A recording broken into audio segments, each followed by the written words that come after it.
retrouve aujourd'hui pour un super pourquoi préco avec 4 statues parce que c'est vraiment la merde. Bah, les précommandes se sont un peu réduites parce que forcément les gens ont remarqué que les gens avaient acheté en direct, mais en même temps aussi que calmos, hein, calmos.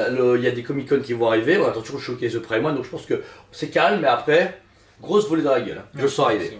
Alors ici, on va commencer chez Prime One Studio avec les licences Harry Potter. On s'en fout. Bah, en fait, ouais. Bah, même moi, pourtant, la statue est belle. Elle mérite d'exister. C'est un sixième, quoi. Ouais, un sixième, 340. Après, on va pas se mentir. Hein. Déjà, le AA buste Infinity Queen là, qui est super chelou, c'est chelou. Mais du 1 tiers Harry, qui va acheter du 1 tiers gamin? Personne. À ce prix-là, tu fais un gamin, quoi, tu vois, après. Voilà. Donc, pour du 1 sixième, 349 directement, apparemment, il commence avec le fameux Potter qui est en version Quidditch, qui est cool, il l'avait teasé il y a 2 ans. Et il y a de l'idée. Alors, on sait très bien comme d'habitude, ça va pas marcher, parce que Harry Potter ne marche jamais, je comprends pas cette licence, on essaye. Ça sera soldat, tout le monde va... Ouais, voilà, bah non, toujours la Voldemort et ensuite tout le monde s'en va les couilles, elle est magnifique. Les Ikigai, bah, on va se les foutre. Ah, c'est vrai. On va foutre dans le cul. Le buste, personne n'en parle et personne n'ose l'acheter. Et Prime One. Si. Ouais. Il y a un mec qui... Ah ouais, ça va, ouais, specturé. Mais voilà, mais du coup, voilà, celle-là, elle est cool. Si vous êtes intéressé, bah, précommandez-la, mais on sait très bien que pour l'instant, nada ne fait net, comme le café. Surtout, c'est remettre Harry Potter, alors qu'il y a une nouvelle saga qui est en cours Harry Potter, avec un nouveau casting. Et Harry Potter, ça ça se va passer. sûrement. Ensuite, chez PCS, par contre, une licence qui n'avait plus été faite depuis des années, à part chez à l'époque Star Ace ou Trizero en version 6ème, Trizero. On a la mutante qui revient en version 1 tiers, 66 cm de pure meuf qui te bute. Franchement, alors, un peu trop peut-être muséum, le fait d'avancer simplement. Chose magnifique. Mais elle est très belle. Franchement, c'est un film quand même culte des années 80-90. Non, plus 90 de mémoire. 1880 par contre, je trouve ça cher parce qu'on a pour le même prix la Blade qui était hyper complète. Là, c'est juste un stock avec une crevasse ouverte en deux et une grosse alien qui est belle. Mais... Le travail de la résine, déjà, elle est légèrement translucide un peu partout. Un défaut de tout le PCS. cœur. De tout le corps. Ils ont, en fait, ceux qui, je vous conseille, si vous êtes fan de PCS, allez sur le groupe PCS sur Facebook.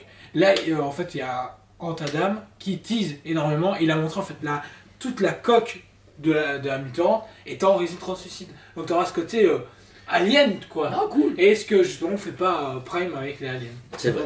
Donc, franchement, je pense que ça va être une très belle pièce que les gens vont sous-estimer. Une fois sold out, ils vont faire. Oh, elle va être à 3. En plus, ça va être très limité. Quand on voit le Blade qui est comme un Marvel à 400 pièces au moins, celle-là elle va peut-être tourner à 300, 350 pièces, grand maximum, puisque beaucoup de fabricants retirent leur tirage vers le bas, dû au précommande plus faible. Ben forcément, ils vont quand même produire, mais à un certain coût et à certaines limitations. Ensuite, les Twinterhead, on l'avait lors de la review avec Battle Cat et Iman. On a le Skeletor sur Pantor, une statue A5ème qui vient de Diorama. En plus, ça tombe bien, on a pu rentrer dans la dernière pièce de Iman qui va être exposée en magasin. Donc, si vous voulez vous dire, ouais, je sais pas quelle taille ça fait en vidéo machin, vous pouvez passer en magasin, elle sera exposée dans les prochaines semaines. Surtout, c'est cool parce qu'elle est vraiment différente par rapport justement au Skeletor tout seul. Là, on est plus vite sur une G1, on va pas se mentir, que justement le Skeletor, on a quelque chose de plus interprété. J'adore. 2 têtes en plus, j'ai vu. Non, versus exclusif. Je suis désolé. Allez vous faire reculer. En tout cas, la classique est très très bien. 1298,90, donc elle est même un peu moins chère que la 100 € moins cher que 100 €, donc c'est plaisir d'avoir même une baisse de prix. Et en plus, j'ai bien remarqué qu'ils ont fait le flanc gauche et le flanc droit. C'est vrai que tu peux très bien les mettre en face, ça ne gênera pas. Tu vas avoir. C'est prévu qu'on puisse les voir. Tu vas avoir Iman de son flanc là et tu vas avoir Skeletor de son flanc là. Alors qu'ils auraient fait tous les deux bras droit, bah en fait, ça avait l'air con. Réellement magnifique statue. On sait très bien, tous les clients qui ont déjà commandé toute la gamme Twinterhead chez nous en motu sont déjà prévenus. Et si vous l'avez précommandé, vous n'avez pas encore commencé, n'hésitez pas. Merman est disponible encore. Le Iman et Battle Cat. La Tila c'est mort et Hordak aussi, mais les prochainement il y a Trapjaw qui doit arriver, il y a un Beastman et aussi le fameux Skeletor que j'attends vraiment de voir en vrai. Mais oui c'est vrai le Skeletor. Ah ouais, je l'ai en parler il y a 2 ans. Mais non je pensais. Franchement il chauffe. Il a moins de chauffer pas mal de moments. Et pour terminer ce beau pourquoi préco, le Spider-Man chez Sideshow le nouveau premium format avec justement le côté comme tu dis Sanity avec les méchants justement qui sont en style de fumée et sable.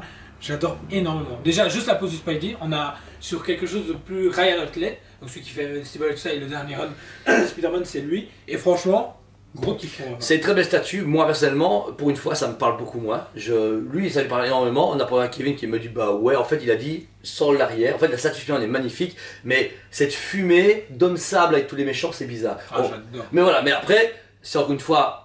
Spider-Man, c'est Sideshow, c'est de la qualité, ça a tué. Et encore une fois, je trouve que les photos, c'est con. Pourtant, les photos sont belles. En vrai, les gens vont pleurer. L'Iron Spider, je me Ou l'Iron Man, Là. Ouais, Marche toutes pas. les photos sont quand même de bonne qualité, mais je trouve que maintenant on a. Ouais, pourtant, ils font des vidéos de présentation, Ouais. elles sont super Mais cool. on n'a pas la même chose qu'on est devant. Alors du coup celle-là, bah, on a déjà précommandé au magasin et c'est une personne qui a déjà précommandé chez nous, donc vous la verrez en review.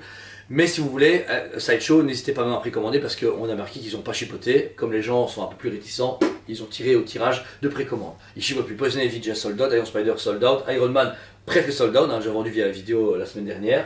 Et voilà, et c'est bien parce que c'est bête à dire, mais des vieilles Sideshow qui traînent, tu les vois, tu te fais ouais. Non, il y en a, c'est déprimant. Hein. Ouais, mais c'est déprimant et puis ça fait mal au cœur. C'est quand même des statues qui ont été faites par des gens qui aiment ça et qui ont prévu de faire plaisir à des gens comme nous. Et quand tu vois qu'elles traînent, tu te dis, bah gars, elles sont belles. Ouais, mais je sais pas, machin. Alors que celle-là, quand tu vois des Spider-Man et des Iron Man qui partent, tu te fais putain, elles sont Poison Ivy, bam, elles sold out, bah tu te dis, ah là, ça va bien, tu vois, tu te sens rassuré. Moi, en tout cas, moi, ça, bah, c'est con, on en vend un peu moins à des gens, mais au moins, je préfère vendre un peu moins de statues, mais que tous les soleils, le marché se porte Ouais, et bien. que ça tourne bien. Et que ça tourne. En tout cas, voilà, c'est pour ça, ton point de vue, quoi qu'il arrive. Donc voilà, c'était Julien et Jordan de ToysMate TV. J'espère que le Pro Brico vous a beaucoup plu. Tous les soyez dispo sur la descriptive de la vidéo, encore une fois. Si vous avez des questions, on est là par téléphone, par mail, et par Messenger, et par Instagram, et par TikTok, parce que Kevin gère bien TikTok en tout cas. Il y a pas mal de belles vidéos dessus. Et sinon, Jo, un dernier message pour la fin. On vous aime beaucoup. Et on vous dit, allez, Brico! On vous aime beaucoup et on vous dit à très bientôt.